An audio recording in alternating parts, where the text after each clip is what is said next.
Welcome everybody. We're going to celebrate Tomatin'S first People's Pairing event. Before we delve into finding out just who is on the table, I'm just going to tell you a bit. If you're watching on Facebook, or to those of you in the audience, if you go to tomatin.com/people-pairing, you can take part in the People Pairing quiz, and the results of that quiz will determine what special freebie and sample you get given at the end. I believe there'll be an area set up where you can go and get stuck in after the event. First of all though, to my left, he is an English fashion designer, businessman, blogger, agent provocateur. It's Mr. Henry Holland. Everybody? She's one of the UK's most successful sportswomen of all time. Double Olympic champion and 9 times world champion track cyclist, and recently swapped wheels for hooves. It's Victoria Pendleton. And over there is the wonderfully named Kenton Cool. You go to the bank and say, Mr. Cool, Mr. Cool would like a bit of loan. They do that. No one's going to turn that down. Kenton is an English mountaineer, alpinist, and a mountain guide. Is one of our leading alpine and high altitude climbers, and has summited Mount Everest a frankly ridiculous 12 times. Whoa. Kenton Cool.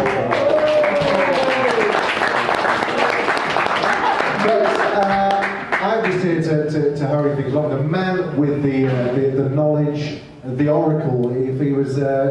He's the Jay-Z of the whiskey world. It's the master distiller at Tomatin. It's Graham Ewanson, everybody.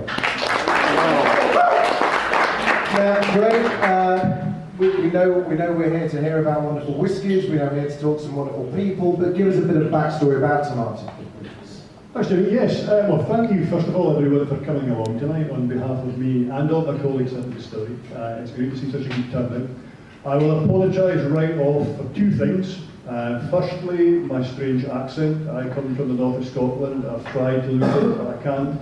And secondly, I have to apologise for my inferiority in this table tonight, because I feel slightly overwhelmed by the level of characteristics we've got sitting here. Only plus point for me is that I can talk about whisky, and I would say it can probably hold its own with some of them in certain ways, and that is what we're going to try and do here tonight. First of all, though, a bit of history, in case you don't know much about Tomatin Distillery. I'll explain where we're at, where we come from and such like. It won't take long, so if history lessons bore you, take 5 minutes out, but I'll be over by that time. We're located 15 miles south of Inverness, in the top of the Mountains. So although we're not far away from the Highland capital, we are quite remote when you look at us on a map, and certainly when you look at the surrounding area. The distillery itself was founded back in 1897, so we're 120 years old this year. Despite that, a lot of people will never really have heard of it. Over the years, the distillery, after being founded, was basically grew, and I'll explain about that in a minute. But first of all, to go really back in history, 120 years ago, yes, the distillery was legally licensed. But as with most distilleries in Scotland, it actually goes back much further than that. There's actually a gentleman who has a name almost as good as Mr. Cool here. His name was Gillies McBean, who fought in the Battle of Culloden. And those of you that know your Scottish history, that was in 1746, just outside Inverness. Now, having killed at least a dozen of the enemy with his own bare hands, he was eventually overcome by the masses. And he, unfortunately, was killed in battle. And when the officials went to go and tell his wife that she was now actually his widow, they found an illicit still within his house. And that was on the site where the distillery basically is today. So we've got several hundred years of whisky being produced on the site that we currently occupy. Reason for that is because we have a fantastic source of water, the Ardnafreet burn. It gives us the water which we use to make the whisky. But also that location was on the route that the cattle drovers were taking the cattle into market in Inverness to sell them, so there's a ready supply of customers going past the site as well. So that's really where we're located and why we're there. I said that we expanded a few times over the years. In the 1940s, 50s, 60s and into the 70s, Tomatin was being used as a whisky going into other people's blends. We were making a massive amount of whisky to go into blends, any blends you can think of, whether that be Johnny Walker, Cherney, Bell's, Chivas Regal, any of them, pretty much you would have found Tomatin in them at one time or another. 1974, we actually became the biggest single malt distillery in Scotland, with a capacity back then of about 12.5 million litres of alcohol. Good God. In modern terms, of modern barley, you're talking 14 million litres. So we're still the biggest it's ever been, although that will be passed within the next few months by at least 2 other distilleries that are going to become much bigger than that. So that, back in those days, we were all about quantity. And things have changed more recently, that we're now very much more all about quality. Our production level this year, despite having a capacity back then of the equivalent of 14 million litres, this year we're doing just under 2.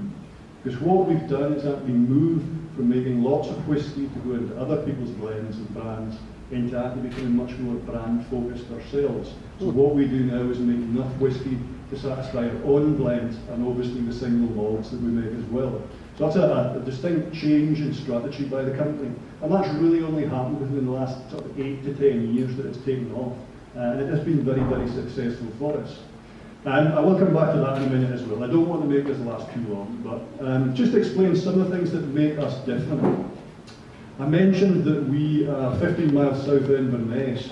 You go back 120 years, that was like a day's journey almost up over the hills and mount. Wouldn't be for you, Kenton, but for everyone, humans, it would normally take quite a few days almost to travel there. So you found that there was houses built at the distillery to actually have homes for the workforce. Now most distilleries have sold all that off, but we haven't. We still have 30 houses on site. So the vast majority of our staff live on site. It means that the job isn't just a job, it's a way of life. You go home in the evening, you're still right next to the distillery, you can still see it, you can still smell it, you can still hear it. And it happens as well that we then end up with husbands, wives, sons, daughters, cousins, you name it, all working together, so it's very much like a family concern. I was saying earlier, we only had 55 employees in total in the company. 50 of them actually work on site. So we have a head office function there, but as I say, it's the houses being on site that make a big difference. So you get generations passing the skills, the knowledge, the experience down from one to another. It also means that they're much more passionate about the whisky, about the brand, because it's their home, it's where their families have been brought up. The downside is, obviously, if you fall out with someone at work, you're falling out with your neighbours as well. But it can normally be resolved over a few times to calm the frayed tempers and such like. Going back to the brand again, in recent years, as I say, we've been much more brand focused. It's no longer all about quantity, it's all about quality.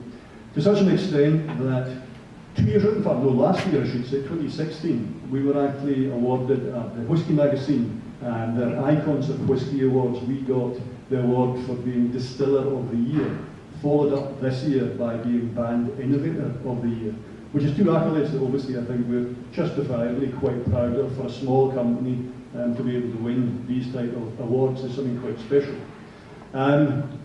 Last year, 2 years ago, we relaunched Tomatin into its new bottle shape, rebranded, relaunched, and I think it reflects much more the quality of the whisky that's inside. Now, I'm a production guy, I make the whisky. I don't really care about the packaging that surrounds it. That's not slightly true, but it is a case that I now feel that the packaging reflects the quality of the whisky in there and gives a far better idea of what you're looking for. And if you study the packaging, you'll actually notice that there's gently sweeping hills. Well, that's actually the top of the Mountains, because they're not big jagged peaks, they're very much rounded by the last ice age, nice and smooth, just like the whisky. So that's part of the sort of promotion that we are going for. We've won lots of different medals, gold medals, double golds and such like at various whisky competitions around the world. So again, as I say, I'm starting to sing our own praises here. I don't normally like to do that, but I think it is something that we can really be quite proud of. And it's starting to reflect the quality of the whisky again, as I say.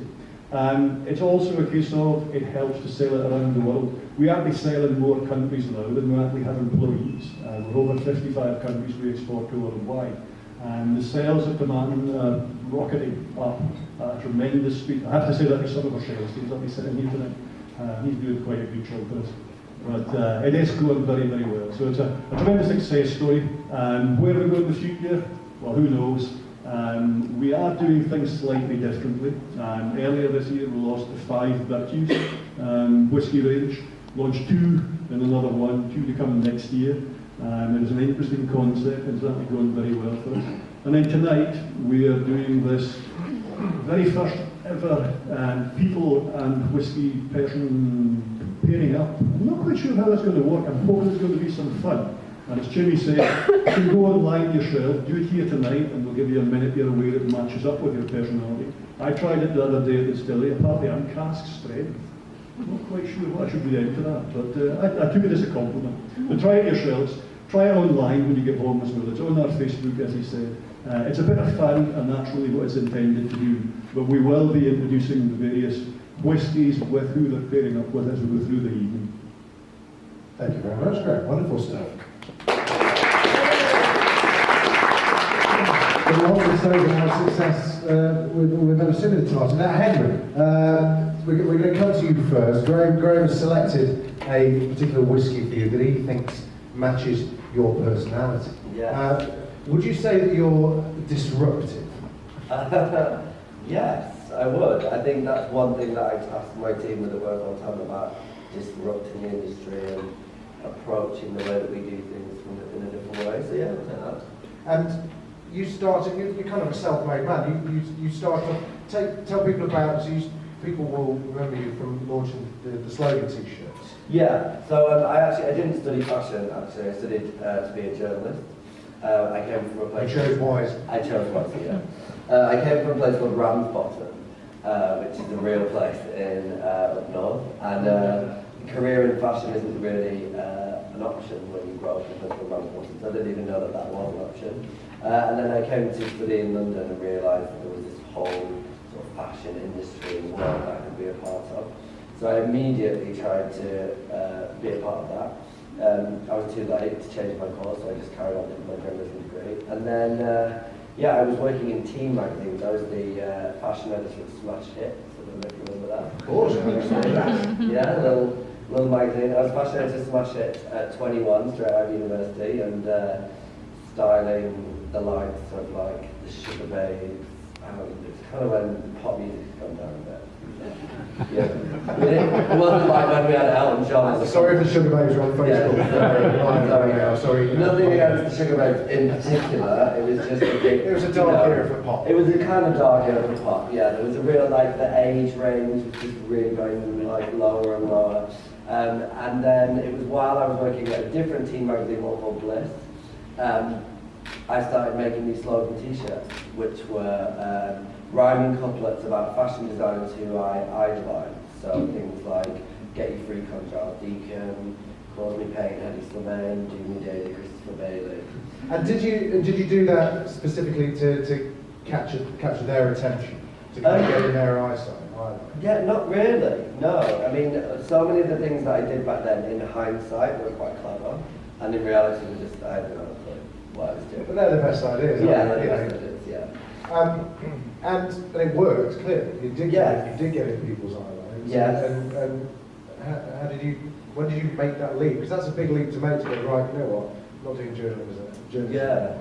Well, it was really quick for me actually. The t-shirts became really renowned actually on a global scale really quickly. So while I was still working at Bliss in the daytime, I was shipping like orders out to Barney's in New York and Isetan in Tokyo and Joyce in Hong Kong, like from my living room at night. That must have been really exciting. It was exciting. It was also petrifying and soul destroying. If anybody here has ever seen a shipping guide document for a department store, it's 75 pages long and you get fined for everything you do wrong.